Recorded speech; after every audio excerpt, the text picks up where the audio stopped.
നിങ്ങൾക്ക് fashion designer ആവണമെന്ന് ആഗ്രഹമുണ്ട് ഉണ്ടെങ്കിൽ ഈ ഒരു ടോപ്പിക്കിൽ നിങ്ങൾ നല്ലോണം റിസർച്ച് നടത്തുക, പഠിക്കുകയും ചെയ്യണം. ഏതാണെന്നറിയോ? ഫാബ്രിക്സ് എന്ന് പറയുന്നത് ഒരു നെവർ എൻഡിങ് പ്രോസസ്സാണ്. അല്ലെങ്കിൽ കുറേ പഠിക്കാനും നമ്മൾ എത്ര പഠിച്ചാലും തീരാത്തൊരു ചാപ്റ്ററാണ് ഫാബ്രിക് എന്ന് പറയുന്നത്. എത്ര പഠിച്ചു കഴിഞ്ഞാലും ഡേ ബൈ ഡേ നമുക്ക് കുറേ ഫാബ്രിക്സിനെ പറ്റി ഡീറ്റെയിൽസ് കിട്ടും.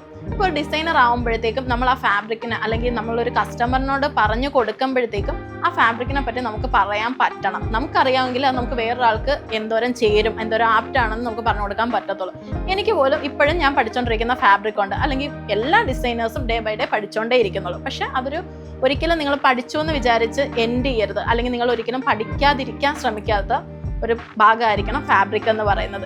എപ്പോഴും ഫാബ്രിക്കിനെ പറ്റി നിങ്ങൾ റിസർച്ച് നടത്തണം. അല്ലെങ്കിൽ ഏതൊരു ഫാബ്രിക് കാണുമ്പോഴും മാർക്കറ്റിൽ പോകുമ്പോഴാണെങ്കിലും ഏത് ഫാബ്രിക് കണ്ടാലും നിങ്ങൾക്ക് ഒരു ക്യൂരിയോസിറ്റി വേണം. ഏതാണ് ആ ഫാബ്രിക്, അല്ലെങ്കിൽ ഇതിൻ്റെ പ്രോസസ്സ് എന്താണ്, ഇതൊരു കോട്ടൺ നാച്ചുറൽ ഫാബ്രിക് ആണോ അതൊരു സിന്തറ്റിക് ഫാബ്രിക് ആണോ എന്നൊക്കെ അറിയാനായിട്ടുള്ള ക്യൂരിയോസിറ്റി ഒരു ഡിസൈനറിൽ എപ്പോഴും ഉണ്ടാവണം. അപ്പോൾ നിങ്ങളുടെ അപ്കമിങ് ഡിസൈനേഴ്സിനെ ഈ കമൻറ്റ് ബോക്സിൽ മെൻഷൻ ചെയ്യുക. അതോടൊപ്പം തന്നെ നിങ്ങൾ ഒരു ഡിസൈനർ ആണെന്നുണ്ടെങ്കിൽ ഈ വീഡിയോ സേവ് ചെയ്ത് വെക്കുക.